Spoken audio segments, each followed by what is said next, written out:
What do you make of the latest charges against Donald Trump? Well, there's a lot to make of it, I suppose. It's the third of what I believe will be 4 indictments against former President Trump. And this one, many people would suggest is the most momentous in terms of its sort of national importance. I think it's certainly written that way. From my perspective, I think it's a very unfortunate event. I don't think it should have been brought. I don't think that the events of that day should be criminalized as to Donald Trump's actions, thoughts, etc. I think it sets a very dangerous precedent. Interestingly, the reaction to it that I've seen, at least, has been as polarized as everything else in the country these days, with some suggesting that it's a slam dunk, that because it's so detailed, there's no way to wriggle out, with others suggesting it's nothing but a broad political screed that tries to criminalize a legitimate, whether right or wrong, but a legitimate exercise of First Amendment rights to challenge the results of an election in specific ways. I do think that one thing that's particularly unfair with these long speaking indictments is, it lays out all of these specific allegations as if fact, when they may just be, the testimony of one witness or another with certain motivations that aren't tested in the document itself. And then the government moves for a protective order in these cases so the defendant can't comment publicly on it. I think that's problematic. But last thing I want to say on this is to give you an example of, how broad the spectrum is. While I say on the one hand, many people say, this is a slam dunk and so serious. Even the New York Times today, Dave Leonard's column says, listen, it's not so clear, and it's not clear that this is a crime. This is a novel theory. And the Wall Street Journal has a column saying it's another troubling Trump indictment. Has dangerous implications for the institution of the presidency. Well, so it's a serious matter.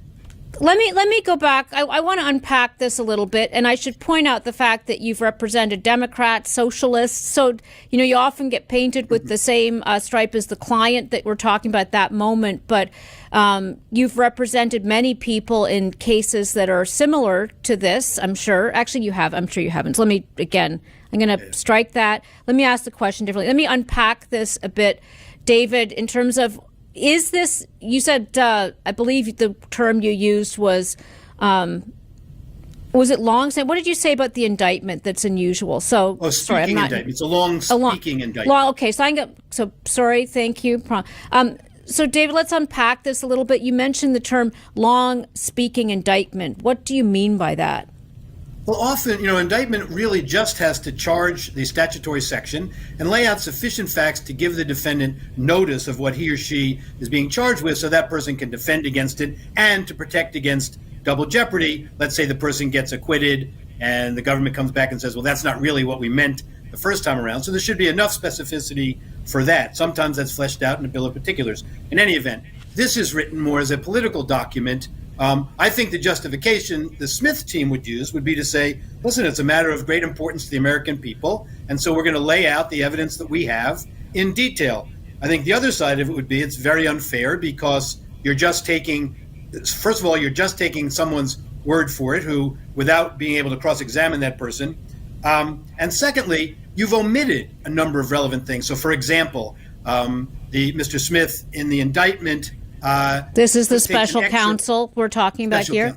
Yes, I'm sorry, Jack Smith, special counsel. In the indictment, takes an excerpt from President Trump's speech on January 6th.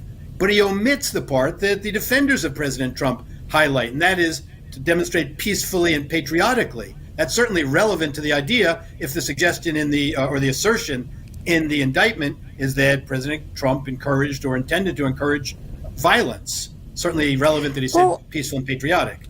You've defended him, during the Senate impeachment trial, as I mentioned.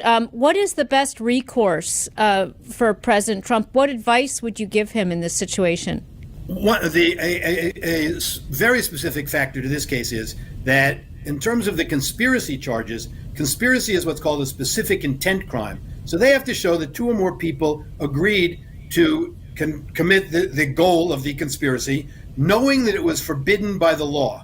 They intended to do something the law prohibits or forbids. In this case, if President Trump genuinely believed that the election was stolen from him, or that his 75 million plus voters were cheated, and that he had to take steps his advisors told him to take, then really all of the charges are negated because they all require that frame of mind. Now, you might say, well, one of them, the charge under 18 USC 1512 C2, that's one of the obstruction charges, uses the word corruptly for the state of mind.